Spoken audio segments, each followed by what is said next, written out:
Bonjour à tous et bienvenue sur la chaîne de Benko. Je suis Zboob et nous allons faire la minute de l'économie numéro 4 qui va porter sur l'investissement. Alors tout d'abord, qu'est-ce que l'investissement? L'investissement est une opération effectuée par un agent économique qui a pour objectif de créer des biens de production, machines et équipements productifs. La notion économique d'investissement ne doit pas être confondue avec son sens courant relatif à une opération de placement, investissement en bourse. B. Les différentes formes d'investissement. D'abord, il y a l'investissement de remplacement et investissement nouveau. L'efficacité du capital technique dans la production est altérée par le vieillissement des matériels, ainsi que par l'obsolescence, le dépassement technologique du capital utilisé. L'entreprise, pour conserver sa compétitivité, doit compenser le vieillissement de ses équipements par l'achat de nouvelles machines. C'est ce qu'on appelle l'investissement de remplacement. Lorsqu'une entreprise augmente son stock de capital technique, on parle d'investissement nouveau. Ensuite, il y a la notion d'amortissement. L'amortissement est une opération économique et comptable qui consiste à mesurer la perte de valeur du capital technique occasionnée par son usage, usure et obsolescence afin de mettre en réserve des ressources destinées à financer le remplacement des équipements. Du point de vue de la comptabilité privée, il s'agit d'estimer le montant de la dépréciation des immobilisations, machines et bâtiments, équipements divers, et de l'enregistrer dans les charges d'exploitation déductibles de l'impôt sur les bénéfices.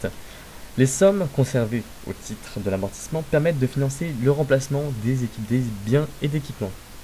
Du moins des biens d'équipement pour être plus précis. Ensuite, nous avons l'investissement brut et l'investissement net. L'investissement brut désigne l'ensemble des investissements réalisés par l'entreprise. Pour obtenir l'investissement net, qui correspond aux investissements nouveaux, il suffit de retrancher de l'investissement brut la valeur des amortissements. En gros, l'investissement net est égal à l'investissement brut moins les amortissements.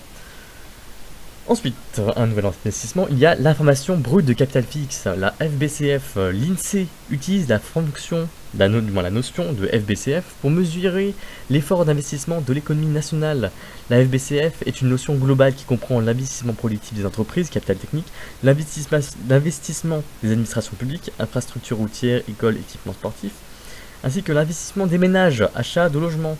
L'INSEE calcule également la formation nette la formation nette de capital fixe, la FNCF, en retranchant les amortissements de l'ensemble des investissements des agents économiques. Ensuite, nous avons l'investissement productif.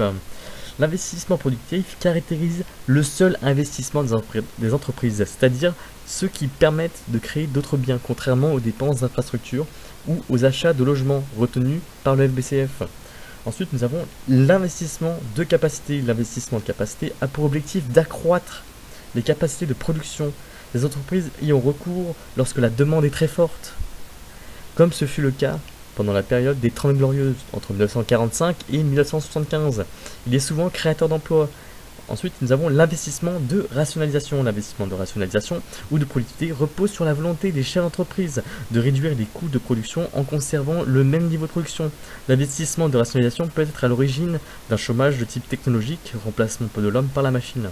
Ensuite, nous avons l'investissement immatériel ou intellectuel. L'investissement immatériel ou intellectuel joue un rôle de plus en plus important dans la stratégie des firmes et des nations développées comme les États-Unis, l'Europe ou le Japon. On regroupe dans cette catégorie les dépenses de recherche et développement, le RD, et les dépenses de formation des hommes, formation initiale et permanente. Certains y ajoutent l'acquisition de logiciels et de dépenses publicitaires dans un matériel ou intellectuel. Ensuite, pour finir, on va parler de la corrélation entre l'investissement et la croissance économique. L'investissement joue un rôle moteur par rapport à la croissance économique, puisqu'il permet la reproduction et l'élargissement du stock de capital nécessaire à la production. Par ailleurs, le capital n'est pas neutre par rapport à l'efficacité du travail humain. L'amélioration des moyens de production augmente la productivité du travail. Parallèlement, les entreprises spécialisées dans la production des biens d'équipement sont à l'origine de la distribution des revenus, les revenus du travail et du capital, impôts et taxes, qui soutiennent la demande des agents économiques en matière d'achat de biens de consommation. L'opération d'investissement au sein de l'économie nationale apparaît alors essentielle dans la régulation de l'activité économique par rapport aux créations d'emplois, de distribution des revenus, ainsi que du niveau global de consommation dans un État. Ensuite, là, un petit aparté par rapport qui donne plus de précision. Alors, le capital comme facteur de production. Alors, ce capital, on le désigne sous des termes de capital physique ou capital technique, Il s'agit de l'ensemble des biens destinés à produire d'autres biens ou services, par exemple le four du boulanger, les chaînes de montage d'entreprises industrielles. Le matériel informatique dans une compagnie d'assurance constitue un capital technique. Adam Smith différencie le capital fixe et le capital circulant. Le capital fixe n'est pas détruit en même temps que se réalise la production. Exemple, les chaînes de montage d'un constructeur automobile, que se réalise la production. Par exemple, bon, j'ai un souci. Ensuite, nous avons en revanche le capital circulant, matière première, énergie, produit semi-fini, est en soi détruit, soit incorporé au produit fini. Voilà. Donc il y a le capital fixe qui reste, c'est la machine, et le capital circulant, c'est ce qu'on achète pour l'incorporer au truc final, par exemple du plastique pour fabriquer un micro pour enregistrer des vidéos sur YouTube. Voilà, voilà le petit exemple concret.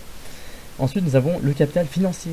Le capital financier est relatif à la contrepartie du patrimoine du capital physique. Il se présente sous la forme de valeurs mobilières telles que les actions ou les obligations.